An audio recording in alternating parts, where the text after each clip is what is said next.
Bay. So welcome. Welcome, welcome. Too much open. Hold on.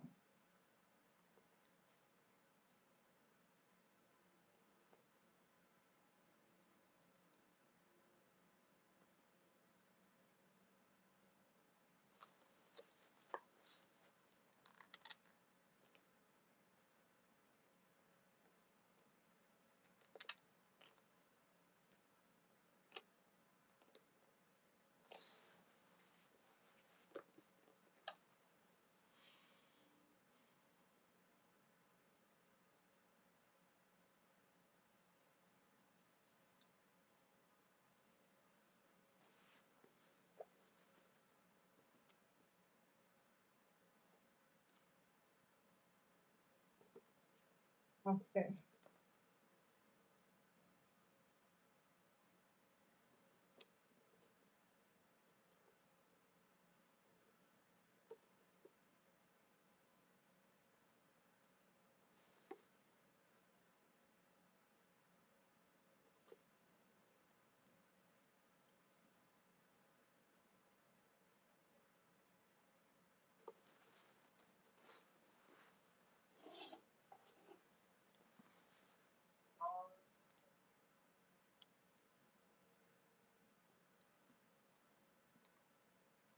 You can't hear, can No. you? Okay.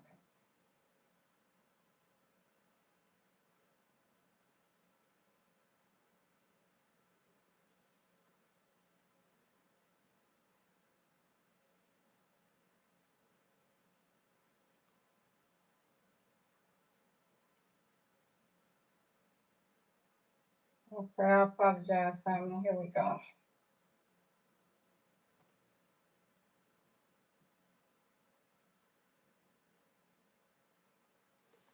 The whole wide world to tell our God has come to give us heaven and take the devil into. Yeah. Black wings, sugar kings, in a line. So just the volume, turn up the sound. You can believe it, listening now. I'm Mr. God, teacher and friend. Let the world know we back again. The sun never set on a nation of gods. The calling the stars, all outside. Align with his mind and reclaiming power. And let that be the shout for the hour.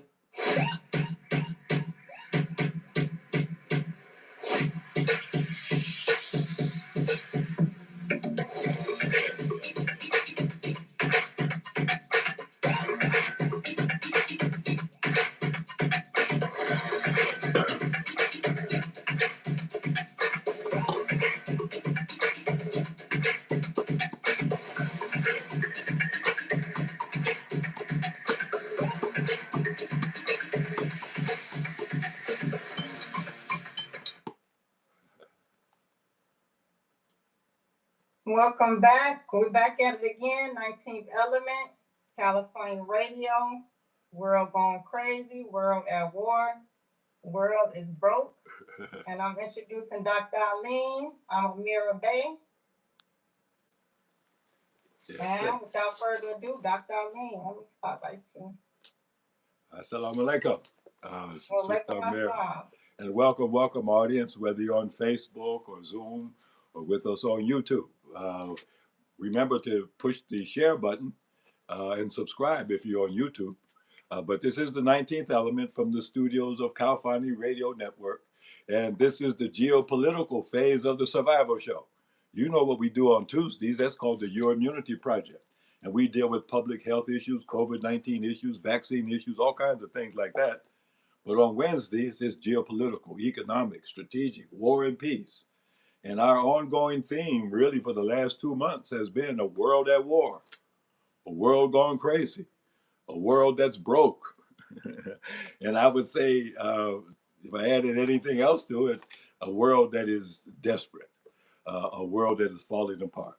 And so there's a lot going on. There's too much going on. And what we do with the 19th element is we make commentary on the headlines. And we try to look past the official narratives that are being given out and see what the backstory might be.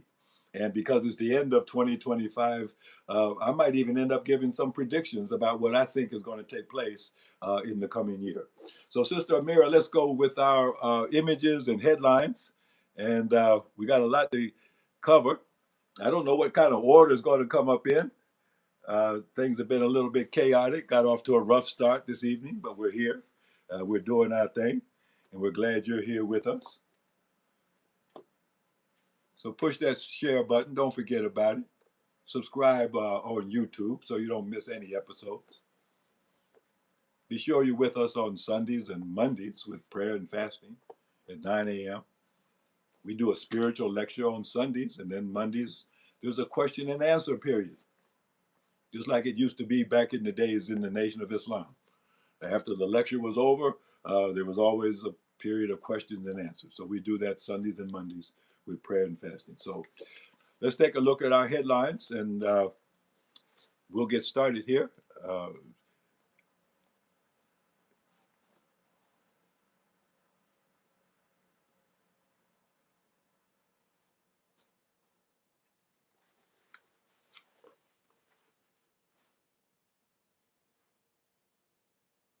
Okay, now we're kind of beginning this evening with the 19th element where we left off yesterday with the Your Immunity Project.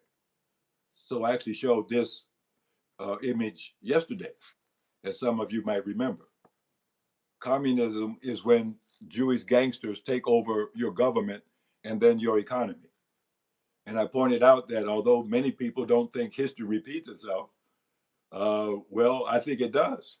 Because 100 years ago, this is what happened to Russia.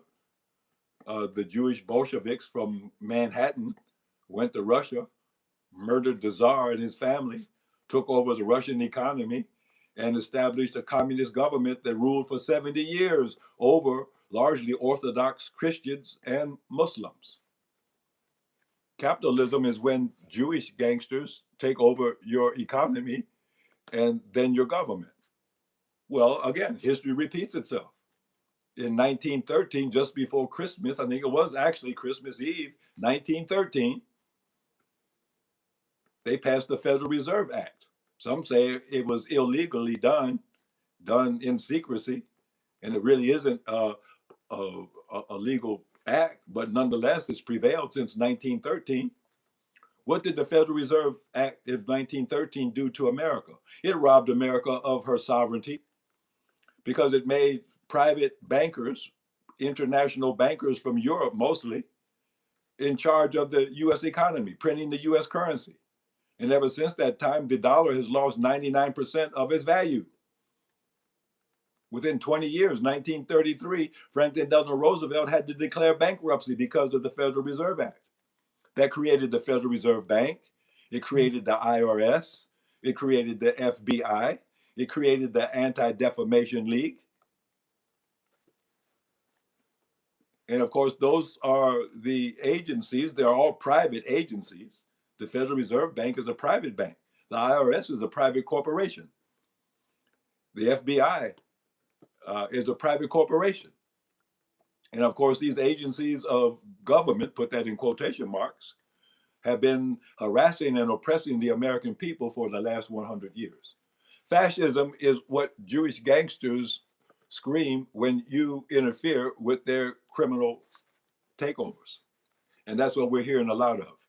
And we have wholesale criminality taking place all over the world.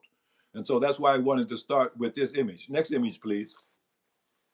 We're talking about criminality.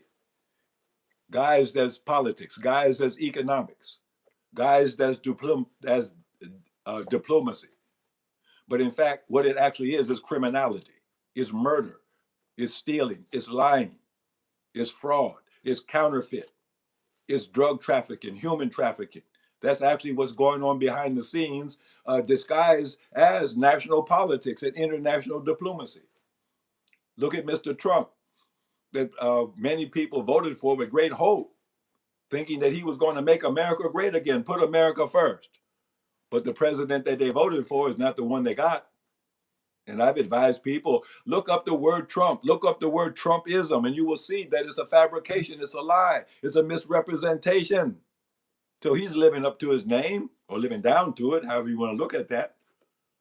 And then he didn't inform people that in 2017 he joined an extreme Zionist cult in Flatbush, Brooklyn. He didn't divulge that to the American people, that his entire family is a member of an extremist Zionist cult based in Flatbush, Brooklyn, headed by Menachem Schneerson, who is considered to be the spiritual leader of Bibi Netanyahu and Donald Trump. They call him the Reeb. He was born in Ukraine. And basically, he set the agenda for what's going on in Ukraine. The destruction of Russia and the destruction of Slavic people who could not be subdued or oppressed under Zionist rule. He set the agenda for Palestine, what's taking place in Palestine. Any religious group or ethnic group of people who will not submit to Jewish supremacy must be eliminated.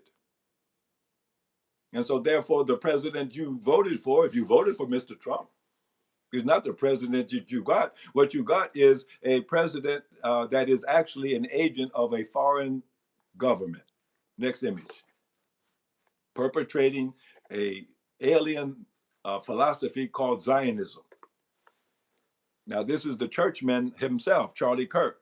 His name means churchman. I cannot and will not be bullied like this, leaving me to choose no choice but to leave the pro-Israel cause. In other words, Charlie Kirk woke up to find out that he was being manipulated as an agent of a foreign government to coerce American politicians and the American public into supporting Israel and the Zionist cause, which is the conquest of all of Palestine. Next image, please. The Greater Israel Project we're talking about. Now, this image is a little bit out of order. I wanted to show it last, but it was something that just came to my attention just before we went on the air. And so I sent it to Sister, and so this is when it showed up. But basically, this is a report out of Russia. Russia has a bad name in the West, but actually Russia being an Orthodox Christian country with a healthy percentage of Muslims, they're family-oriented. The whole society is family-oriented. So now here the Russian government has a program that they've instituted that if you have a child, for every child that you have, they will reduce your home mortgage by 25%. If you have 2 children, your mortgage just got cut in half. If you have 4 children, then your mortgage is 0. So this is reminiscent of what was going on in Libya under Muammar Gaddafi. That in Libya, if you had children, the more children you had, the more money you got from the government. They were encouraging families. They were building up the population. And so the same thing is going on in Russia, because you might remember with the fall of the Soviet Union and the attacks against Russia and the sanctions against Russia for many decades, since the late 1980s, the Russian population had actually decreased. Because the conditions in Russia had become so terrible until Putin took over and reversed course. Now they're rebuilding. They're rebuilding their economy. They're rebuilding their families. They're rebuilding their society after 70 years of atheistic communism. Next image, please.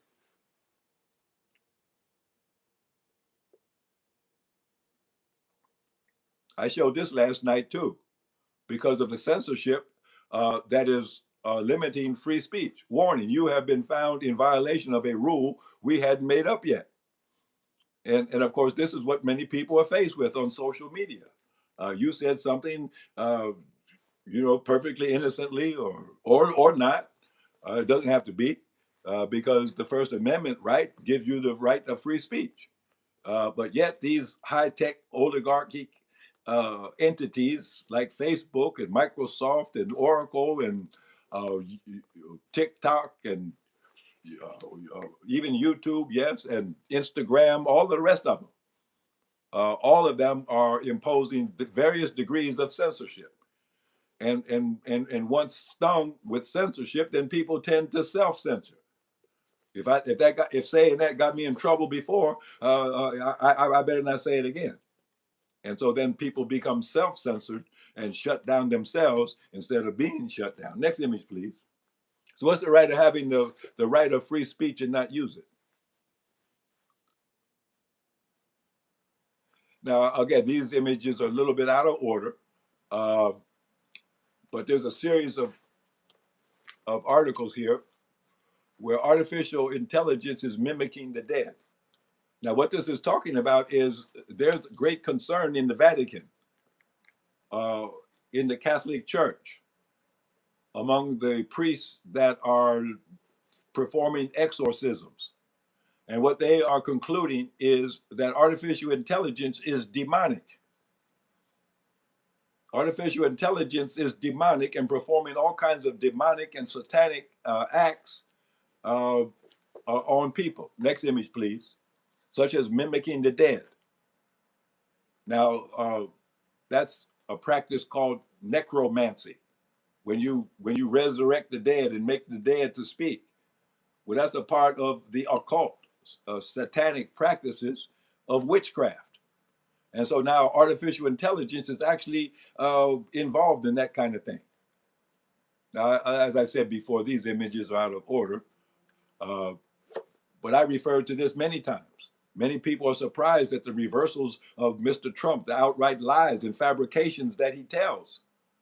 But just look it up in the dictionary like I did, and you find out what Trumpism actually means. He is a liar.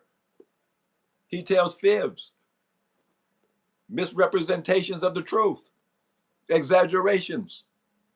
That's what his name means. That's what he does. That's what he's like. So anybody who would take Mr. Trump at his word is a fool. Next image, please.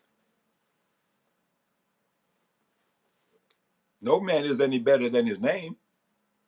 So again, here's these articles coming from the Catholic Church, where they're warning people about the use of artificial intelligence. Artificial intelligence is encouraging self-harm. And we've reported on this in previous broadcasts, where people, especially children, are being advised by artificial intelligence to commit suicide and then given the means. See, it says a demon cannot actually kill a person, but what they do is they harass them to the point that that person attempts suicide. So again, people get addicted to social media, to TikTok posts, to shorts on YouTube. And before you know it, they're having conversations with artificial intelligence. And according to the Catholic Church, that's actually a demon. Next image, please. Now, computer engineers have always talked about the ghost that is in the machine. They talk about the ghost that's in the machine. They know that demons somehow or other, or some kinds of entities, are able to inhabit these computer machines. Now, again, according to this priest, Father Zada, demons hate us. Demons hate us. They will do everything in their power to destroy us. Now, we've reported on previous broadcasts that the founder of artificial intelligence, what's his name, Sam Altman and people like that, they have said, hey, this is a dangerous area that's being entered into, and that artificial intelligence ultimately could destroy humanity. Next image, please. Well, if this Catholic priest is right, it's because they're demons. Now, of course, the focus is on Venezuela. Trump has sent a flotilla down to Venezuela, threatening to overthrow the government in Venezuela and steal the oil. And just seized the oil tanker that was transporting Venezuelan oil. I think it was on the way to Cuba. So Venezuelan oil going to Cuba to help the Cuban people who have been under sanctions for 70 years get seized by the American military in an act of high seas piracy. This is piracy on the high seas. This is criminal activity. Why would they do such a thing? Stealing 100, I believe it was 100, was it 100 million barrels of oil? No, it was 1 million barrels of oil on this tanker. So you just do the calculation. What's the price of a barrel of oil nowadays? Like $60 a barrel, $70 a barrel, something like that. Okay, then Trump just stole $70 million from somebody, from the Cubans, from the Venezuelans. He's a pirate. Next image, please. This is like Morgan the pirate down in the Caribbean. Now, again, I was going to show this image either first or last. This is one of the colossal statues that's found at the temple in Luxor in Egypt. I was lucky enough to visit here one time. And they were restoring the statues. And now they say they've completed it after 2 decades. And it's a huge tourist attraction in Luxor. And I would recommend, if you ever have a chance, you should go there. It's a beautiful part of Egypt. But it's also related to the name of this podcast, The 19th Element.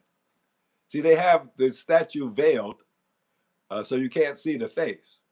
But the part that is above the brow is the 19th element. That's how the temple in Luxor is laid out, is according to the number 19. And the 19th element is the part of a person that is above the eyebrows. In other words, the intelligent part of a person, the mind of a person. And so that's what the 19th Element podcast is all about. It's always above the brow, never below the belt. Next image, please. So that's over in Luxor. Here's the story. Egypt reveals restored colossal statues of Pharaoh in Luxor. I think it's Amenhotep III, whose statue it is, and he was the ruler in Egypt 3,400 years ago. How about that? Next image, please.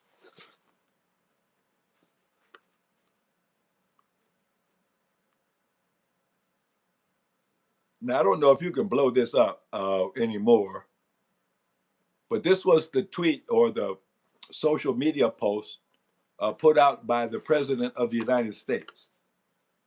And if you had any doubts about whether or not he's a criminal, or whether he's a lunatic, or whether he's really just a totally out of control, narcissistic bully, murderer, I mean, every bad name that you can think of applies to this man. But just read what he put out under his name as President of the United States. Venezuela is completely surrounded. He's surrounding Venezuela by the largest armada ever assembled in the history of South America. And it will get bigger. And the shock to them will be nothing like they have ever seen before. In other words, he's threatening to destroy the country. I'm trying to read this from a distance here. Until such time as they return to the United States. Now listen to this. Until such time as Venezuela returns to the United States, all of the oil, land, and other assets that they previously stole from us, the illegitimate Maduro regime is using oil from these stolen oil fields to finance themselves drug terrorism, human trafficking, murder, and kidnapping. He's accusing Venezuela of stealing America's oil in Venezuela. He's claiming ownership of Venezuela's oil. He's saying that the land that is Venezuela belongs to the U.S. and that the people in Venezuela stole it from America. So you tell me this is not a lunatic that has lost his mind. Take a screenshot of it. I'm not going to read the whole thing. I might go crazy before I finish reading it. This man is a lunatic. This man is berserk. So is he leading the country into a war in South America that some say would be akin to the war in Vietnam? The only thing is, Venezuela is like 3 times as big as Vietnam. And according to reports that I've received, they are very well armed. They have a citizens militia. Don't forget that Trump tried to overthrow the government in his first term, and it failed because the citizens of Venezuela fought back. And now they're even more ready if there's going to be an actual invasion or land attack by America. Next image, please. He's claiming ownership of Venezuela's oil. Now, keep in mind the definition of Trumpism. It's a big lie, a big fib, misrepresentation of the truth. Trump says tariffs have brought in $18 trillion.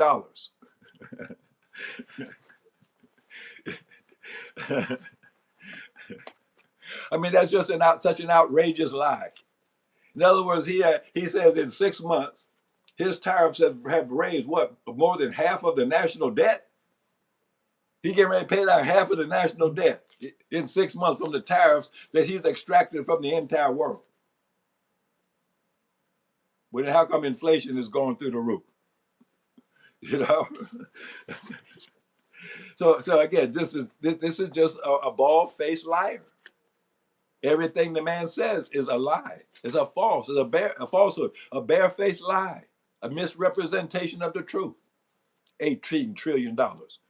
And the reality of it is, if Trump doesn't come up with $3 trillion by the end of the month, then America is going to default on their sovereign debt.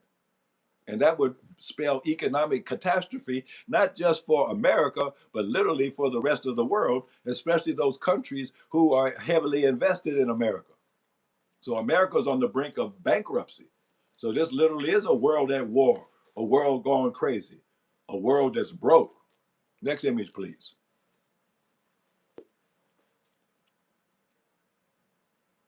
So again, all of the images are out of order here, but this is the 9-point program.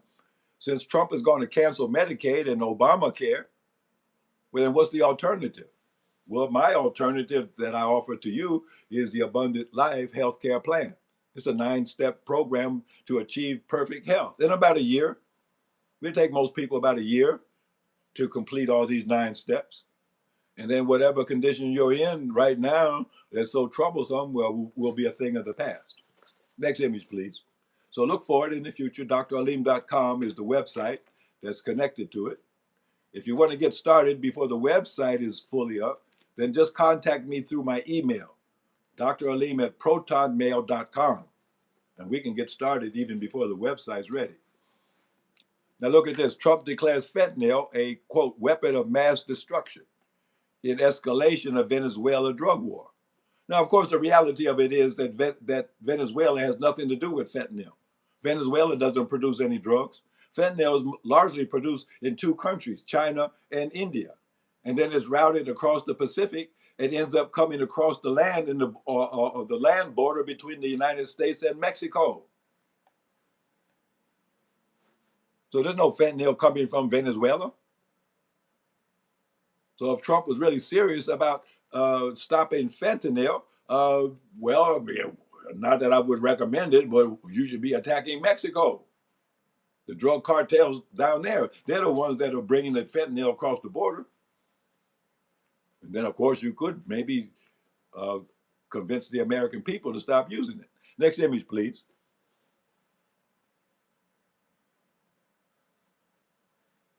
Now, here's an interesting understanding that you should have. Why Israel is pushing for regime change in Venezuela through Washington. Now, I already pointed out that Trump joined a extreme Jewish religious sect, Zionist sect called Shabbat in Flatbush, Brooklyn, back in 2017.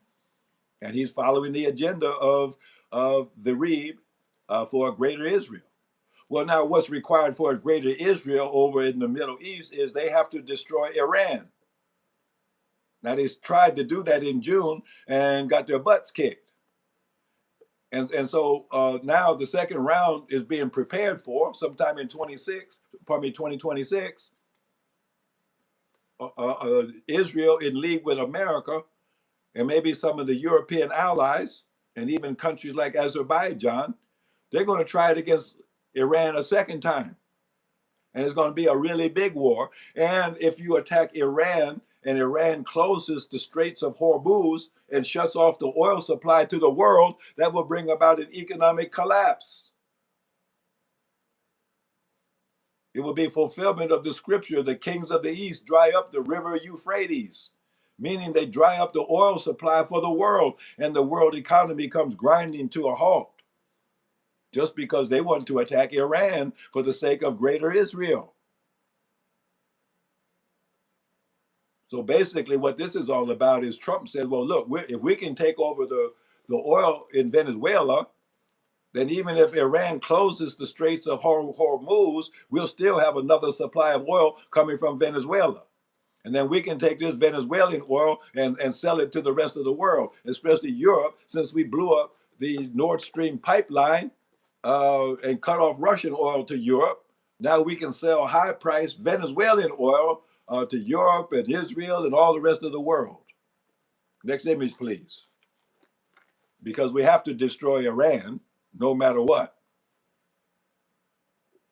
So Washington's pro-Israel think tanks, like the Foundation for the Defense of Democracy, are pumping out articles salivating over the prospect of controlling the largest oil reserves on planet Earth in Venezuela, not to mention the gold reserves and the rare earth minerals in Venezuela.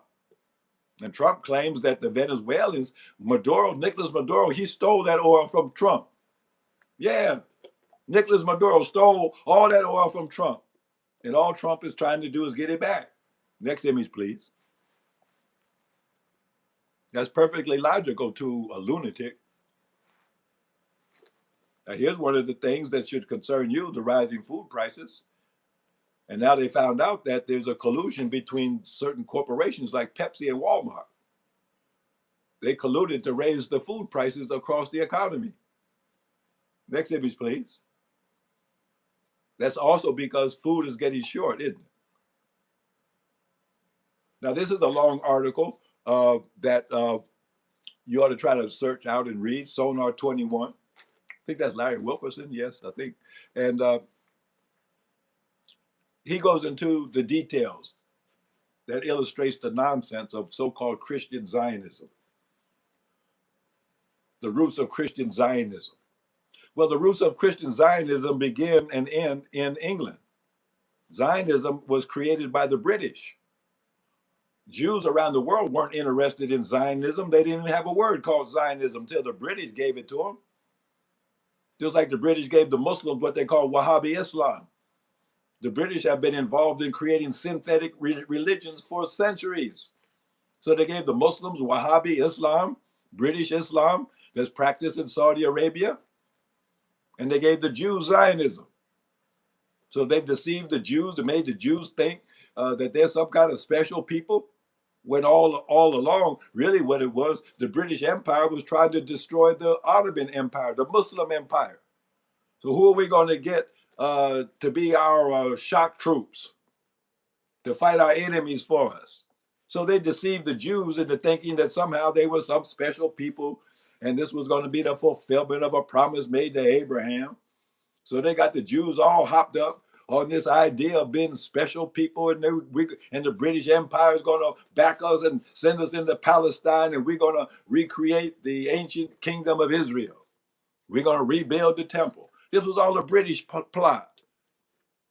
Now, of course, most of the Jews in the world are not fools. So most of the Jews in the world are not Zionists. Most of the true Jews in the world are anti-Zionists. Same with the Christians. The Christians weren't interested in Zionism until the British hired who? Cyrus Schofield,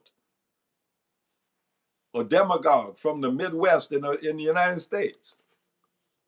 A man that was involved in counterfeiting and all kinds of underhanded criminal activities. But he was hired for some reason by Oxford University, and he set about over in England writing the Schofield Bible.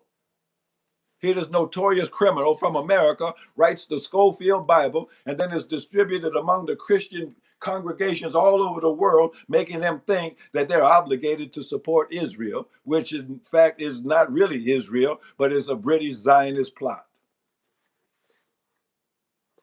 So this fits with what the Honorable Elijah Muhammad said.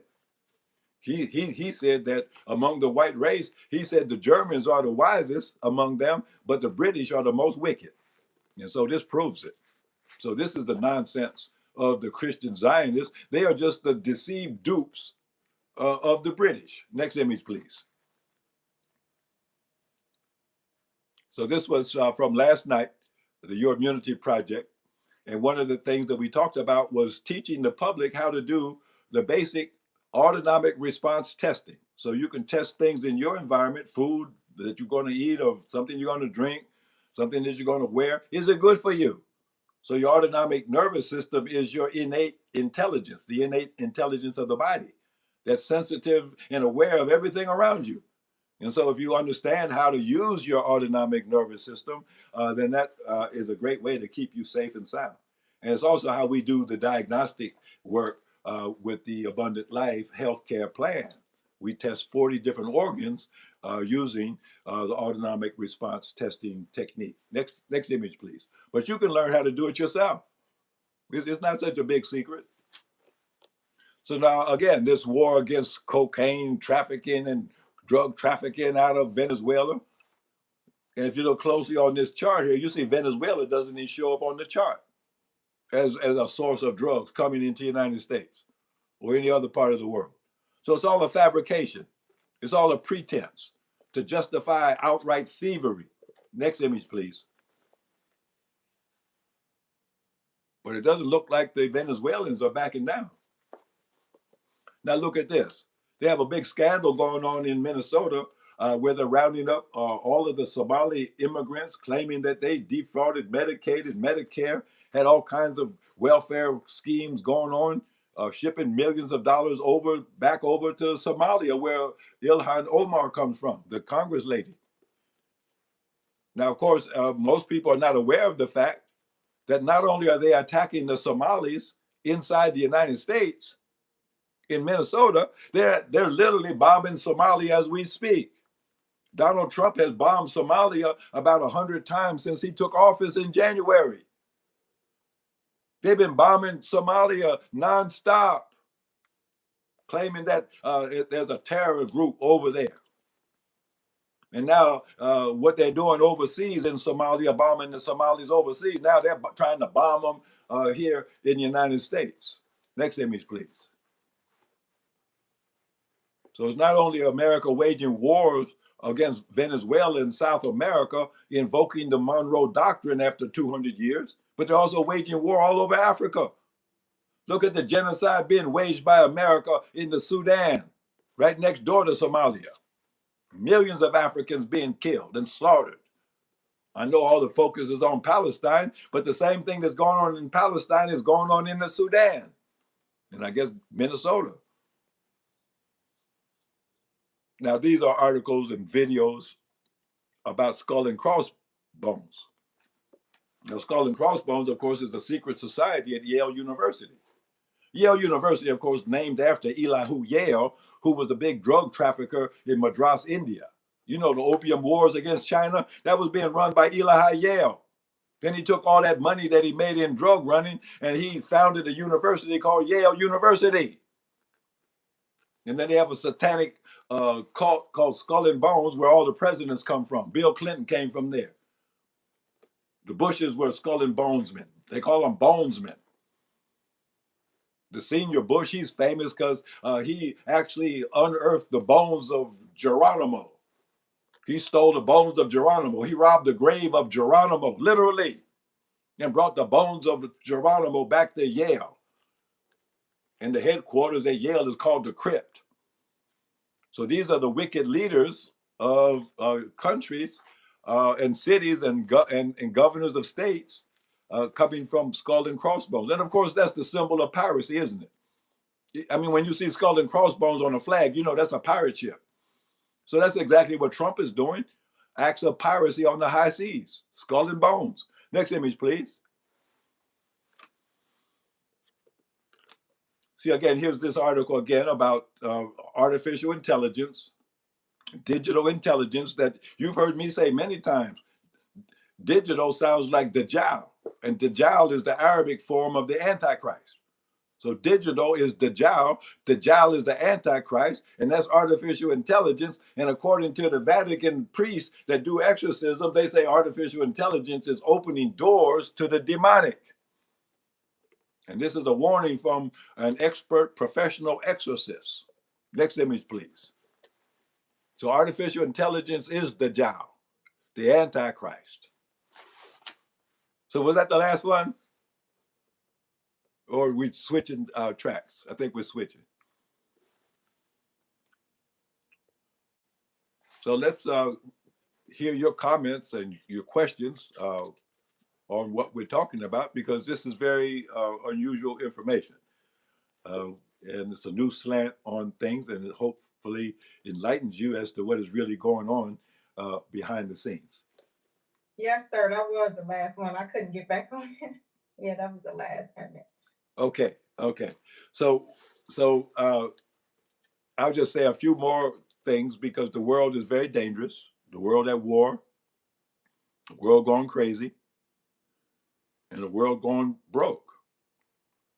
See, now the desperation is real. Trump failed in his attempts to collect $3 trillion. He first went to Europe. Now, they all promised that they were going to give him what he asked for. He was going to get $1 trillion from Europe. And they all lined up and said they were going to give him $1 trillion. But the first dollar hadn't been given yet.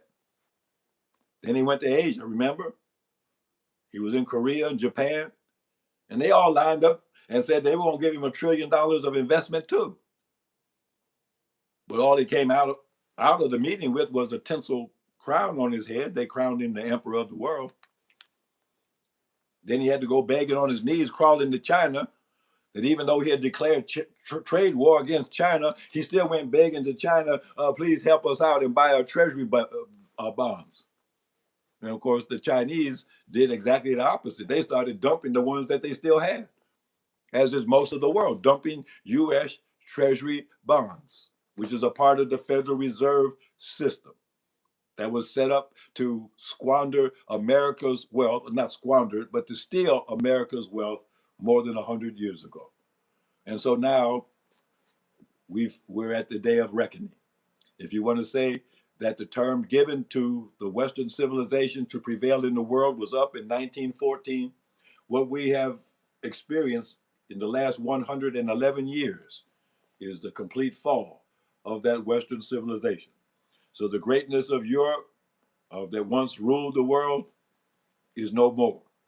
They're going down into ignominy, into the dustbin of history, largely to be forgotten about, already irrelevant on the international scene. They don't make anything. They don't have anything. They can't do anything. They can't go anywhere. Nobody wants to be in Europe anymore. And so the shift in world power is being desperately opposed by America and her allies, but to no avail. And so as America goes down, as Europe goes down, as Israel goes down, see, those are my predictions for 2026. You're going to see an economic collapse that affects the entire Western world. You're going to see the value of the dollar go to zero. You're going to see hyperinflation in America, meaning the same thing that happened in Weimar Germany decades ago, where a wheelbarrow of money wouldn't buy a loaf of bread. If you can find a loaf of bread. Look at the Volkswagen company just declaring bankruptcy in Germany. The Volkswagen, been around for almost 90 years. Now they can't sell cars anymore. Why? Because they can't compete with China, even with the tariffs imposed by Trump. A car from China, not that they're available in the United States yet, but they soon will be, because Americans will not be able to afford American cars, American-made cars, or American-made consumer goods of any sort. You can buy an electric vehicle from China And this is going on in Germany. This is why Volkswagen is going bankrupt. Because an electric vehicle imported from China into Germany, even with a 50% tariff imposed on top of it, is still several $1,000s cheaper than the cheapest German-made vehicle. They're selling electric vehicles for less than $5,000.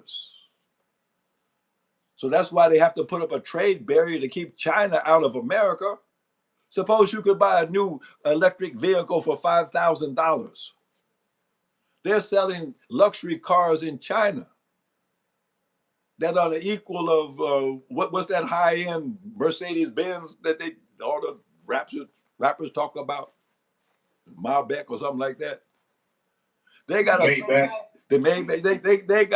they got a luxury car in China that makes the Maybach look sick, make it look like a Model T Ford. And guess how much it costs? Like $40,000. Has all the latest features that you can even, things that you can't even imagine. And then you can get one for $40,000 if Trump would remove the trade barriers. So who would spend $100,000 for a Cadillac Escalade where you could buy some of these Chinese luxury cars, for 1/3 the cost, 25% of the cost, or just an average family car, or for $5,000? And that goes for many of the consumer goods, across the board. And so these trade barriers are put in place because this is depriving the American people and the European people of the progress that's being made in the Eastern countries. So the innovation is in the East. The future is in the East. It's not in the West. And so the West is desperately trying to hang on to what used to be their global supremacy and everything. But now when they look at the parameters of progress, I think there's 60 areas that they look at, and to see what countries are leading in these vital 60 areas, especially in high-tech areas. In the last report I saw, they said China is leading in 57 out of the 60 areas, and they're soon going to overtake America in the other 3. So the innovation is in the East. And so my prediction for 2026 is you're going to see a consolidation of power in the East. You're going to see big changes in Japan. And they're going to find a way to get rid of the US military out of Japan. Matter of fact, America's so bankrupt, they might just have to roll up and pull out on their own without being forced to do it. So once Japan is no longer an occupied nation, as soon as South Korea is no longer an occupied nation under military domination of the United States, then Korea and Japan, along with China, are going to unite. And when those 3 economies unite, that is going to be the powerhouse that's going to drive the global economy for the next 100 years. And so that's going to take place gradually, but then all of a sudden. And you're going to see it in 2026. And so then the economic power of the East was going to so eclipse the economic power of the West that it's going to usher in a whole new age of technological advancement. And it won't be a peaceful transition. It won't be violent because China is violent. China has never invaded any other country. I think in the 20th century, China had a war with Vietnam. And that's about it. So they're not trying to invade other countries and take over other countries. What they are trying to do is trade with other countries and build infrastructure. You see, that's the way to peace. Development is the road to peace. See, so maybe sanity could return to America. I doubt it. And that sanity was last seen in America during the time of John F. Kennedy. Remember, he had what he called the Peace Corps. he started something called the Alliance for Progress. What was the Alliance for Progress? It was to say that Latin America and South America needed the assistance of America to develop their economies and their societies so that they would pretty much be on a par with America. In other words, Kennedy understood you couldn't have a rich country called America and everybody else is dirt poor. That leads to instability. So Kennedy said, well, the Marshall Plan rebuilt Europe after World War II, rebuilt Japan after World War II. So since Europe and Japan have been rebuilt, why not rebuild the Western Hemisphere under the Monroe Doctrine? Since we're supposed to be in charge of it, let's develop it. Well, if Kennedy's plan had been allowed to survive, if he had been allowed to survive and not murdered, well, then Latin America, South America would be a developed part of the world, just like America, just like Europe, just like China. Instead of being dirt poor, peasant societies. And then you see people wouldn't have a motivation to be migrants moving into America. But the short-sightedness of this civilization is its doom. And I guess they don't have to have a long-range vision because their doom is certain. So this has been the 19th Element. I'm your host, Dr. Alim, assisted by Sister Amira Bey. We do this every week on Wednesdays. It's the second half of the Survival Show, following up with the Your Immunity Project on Tuesdays. And so be with us also with prayer and fasting on Sunday at 9 a.m. and Monday at 9 a.m. We do a spiritual lecture on the Zoom platform, the YouTube platform, and the Facebook platform that you're on. So don't forget to share. And if you're on YouTube, please subscribe to Dr. Alim Muhammad. So this ends our program. Thank you very much for being with us. Assalamu alaikum. Doc, did you want to answer a question? It's one hand raised, or you done? Oh, sure. If there's a hand raised, I did say that. Is that you, Brother Dawood? 704, you can go ahead and speak. Can y'all hear me okay? Go ahead. Yes. Doc, real quick, I like to think of myself as a little lightweight geopolitician myself, but quickly, I wanted to add your perspective on why did America pull out of Afghanistan like that? It was like one day everything was cool, and then like tomorrow they just like leaving. So I just wanted to get your take on that real quick, if I can, sir. Thank you. Okay. The question basically, why did America pull out of Afghanistan like they did in such an ignominious fashion? Well, look at history. Afghanistan has earned the name over thousands of years as being the graveyard of empires. See, who was the first great empire builder of the Western world? You're talking about Alexander the Great, the Macedonian. And he, they say, allegedly, conquered the entire world. Well, where did his army get defeated? Where did his world conquest come to an end? In Afghanistan. And so there have been many other attempts. Look at the British when they were trying to expand their empire 100 and 200 years ago. And they were very successful. They conquered Arabia. They conquered what we call the Middle East. They ruled India, Pakistan, all the way over in the Far East, Hong Kong. Ruled over vast parts of China. But what happened to the British when they invaded Afghanistan? They got their tails beat. That's what happened to them.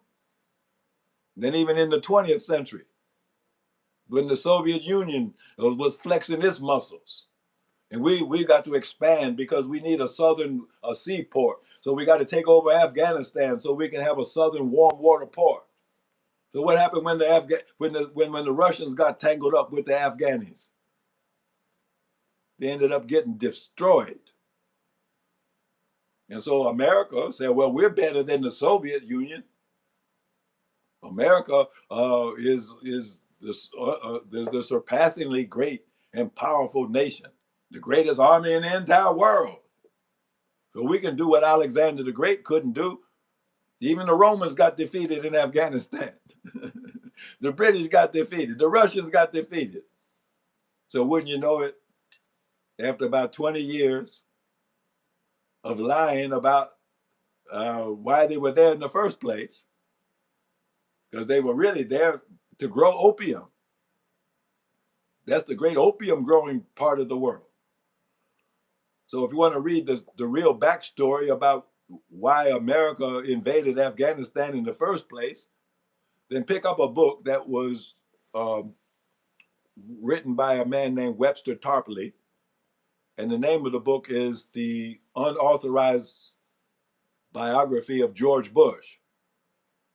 And when you read that book, you will begin to understand that George Bush, as a graduate of Yale University, that has a long, hundreds of years history of being involved in the opium trade, you will understand that the invasion of Afghanistan, you could say, was actually kind of a scheme of the Skull and Bones fraternity on Yale University. In other words, they wanted to recapture their old drug producing areas of the world so they could take control of the narcotics traffic in the world. And that's what that was all about. And as long as they could get drugs out of Afghanistan, then they didn't need to invade it. But when the Taliban took control in Afghanistan, being religious Muslims, they banned the production of opium. They shut down the opium production in Afghanistan.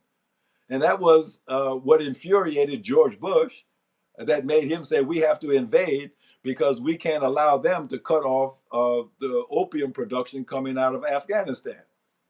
You might remember that George Bush, when he was the director of the CIA, he waged war against some of the drug cartels in the world because he was establishing himself as the drug kingpin of the world. And he really made that stick when he became president of the United States. You see, so basically the war against Afghanistan was to reestablish the drug production in East Asia to supply all of the drugs that flow to the rest of the world. That's what that was about. So you had American troops in Afghanistan patrolling poppy fields, growing opium against the wishes of the Afghan people. And so with this ignominious defeat under the Biden administration just a couple of years ago, now the Taliban itself has taken charge of the country once again, and they've cut off the opium production, and they're starting to try to have a normal economy like they used to have before they were interfered with, by these outsiders. And so that's why Donald Trump is threatening, we want to get Bagram Air Base back because they cut off the opium production. And 38% of Americans are addicted to one form or another of opiates. And a lot of that originates from Afghanistan. And so now the drug supply going to America, I'm talking about the opiate drug supply, not the cocaine, not the fentanyl, the opium-derived drugs, that's all being diminished by the Taliban. And so that's why Trump wants to go back into Afghanistan and see if he can recapture the opium fields and resume drug production. So thank you for that question. Now, one other point. See, the Taliban have a bad name, but the word Taliban in Arabic just means the students. Taliban just means the students. So they're the students of Islam. And that's what they do. They study Islam. That's what the Taliban is. And they got a little sidetracked under the Carter administration with Zbigniew Brzezinski, where they kind of corrupted their version of Islam to form them into the Mujahideen terrorist groups to fight the Russians at that time. And so there was a little confusion with the Taliban, but basically they're just Islamic students and they live by the Quran. And that's why they have never been able to be defeated.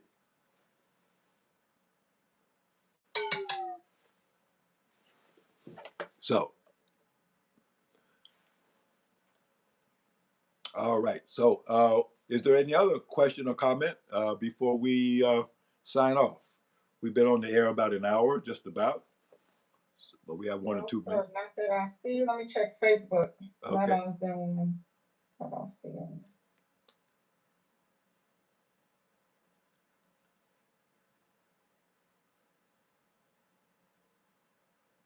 We have a comment from Ray Parker. Dr. Alim is very intelligent. He has all this important information in his head, and we need to really listen to what he's saying. And he has no notes in front of him. I had some notes. I did have some notes. I don't know if I looked at them, but I did write down some notes. We have a hand, Sister Shirley. Sister Shirley? Yes. Assalamu alaikum, family. Assalamu alaikum, Dr. Lee. What does that country do with the drug that they won't share with the U.S. anymore? What do they do with it? Do they have drug problems with their people? The poppy. You talking about the people in Afghanistan? What do they do with the opium now that the Americans have left? They burn it. Oh, why do they grow it? They were forced to grow it. They were forced to grow it. That goes back. If you want to do some research in this area, that's related to the opium wars of 200 years ago, you're talking about a British family by the name of Sassoon. Now, the modern scion of the Sassoon family, Vidal Sassoon, you're familiar with that name. With the Sassoon family, they were the British drug lords in India, in Madras, India. I mentioned Elihu Yale. He was working for the Sassoons. The Sassoons also set up operations in Hong Kong. And of course, that was the opium wars into China. So these people have always used drugs as a means of conquest. And in fact, that's part of what's going on in America, is the conquest of America through the use of drugs.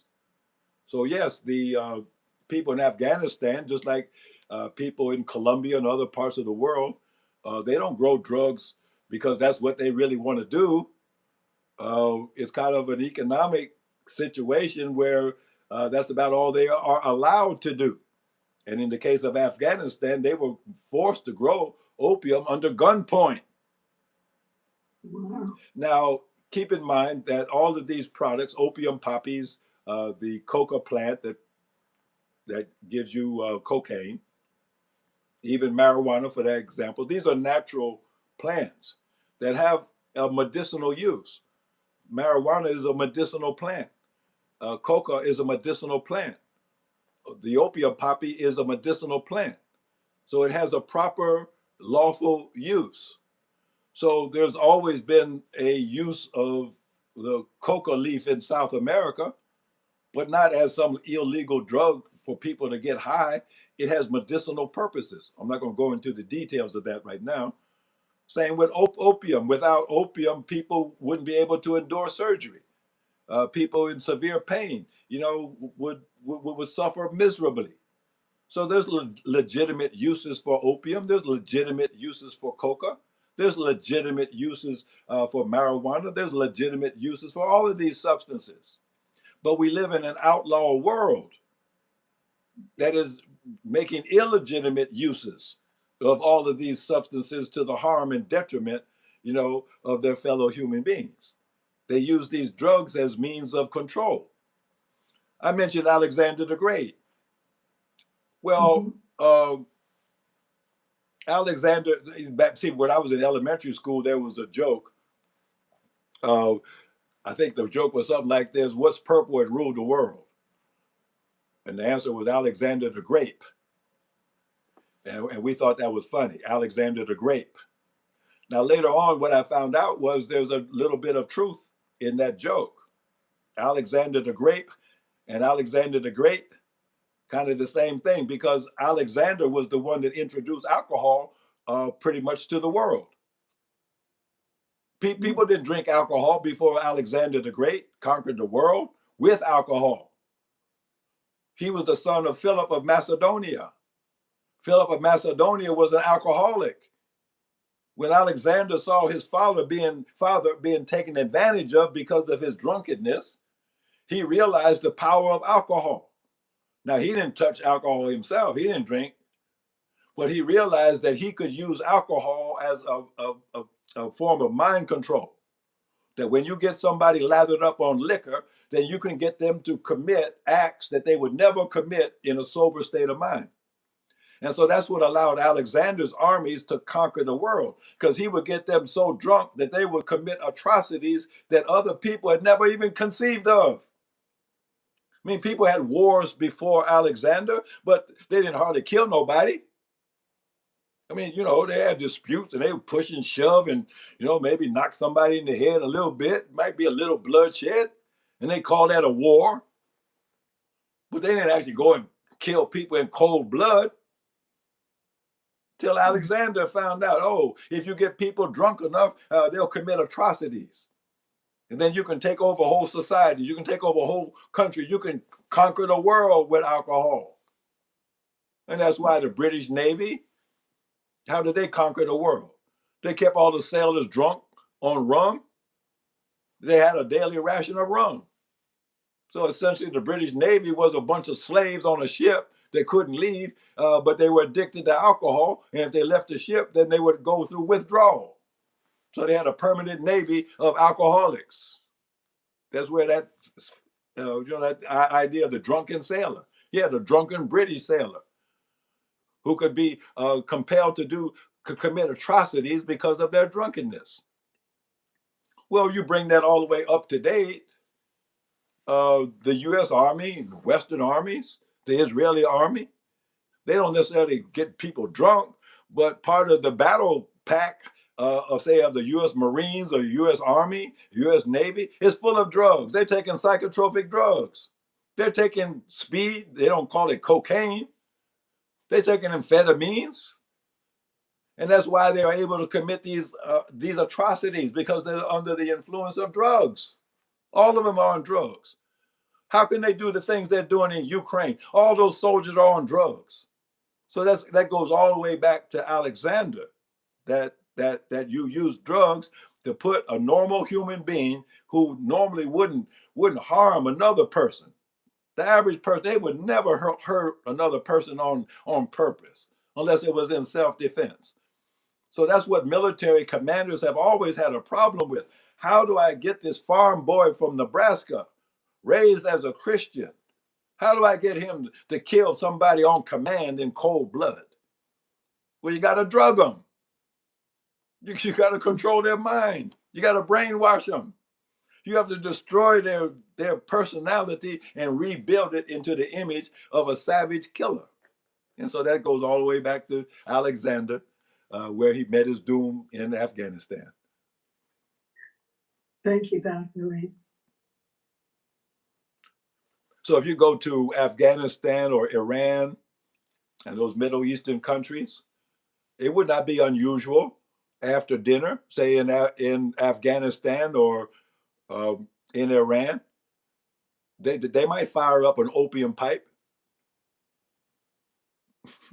That's part of the custom in the country.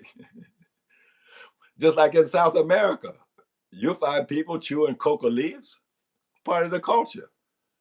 It's not drug abuse. It's done in a very controlled, civilized manner that was exploited, for nefarious purposes by the West. So, well, thank you for those questions and comments. I think we're a little bit over time now. So I think we'll bring our broadcast to a close. And don't forget to share. Don't forget to subscribe. And please be with us this coming Sunday and Monday with prayer and fasting. And then, of course, resumption of the survival shows, the Your Immunity Project and the 19th Element next week. And keeping a look at the heavens, this interstellar object, 3-eye atlas, its close flyby of Earth is on the 19th. That's this Friday. So you may see some spectacular sights over your head in the heavens. They don't quite know what this object is. Are these alien space invaders? Or is it just an ordinary comet? So thank you for being with us. May Allah bless and keep you. Assalamu alaikum. Wa alaikum salam, Dr. Alim. Okay.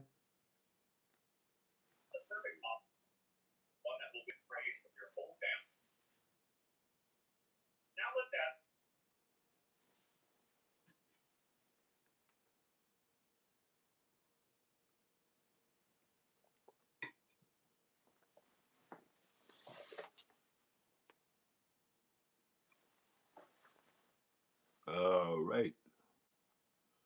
So we didn't have a music outro.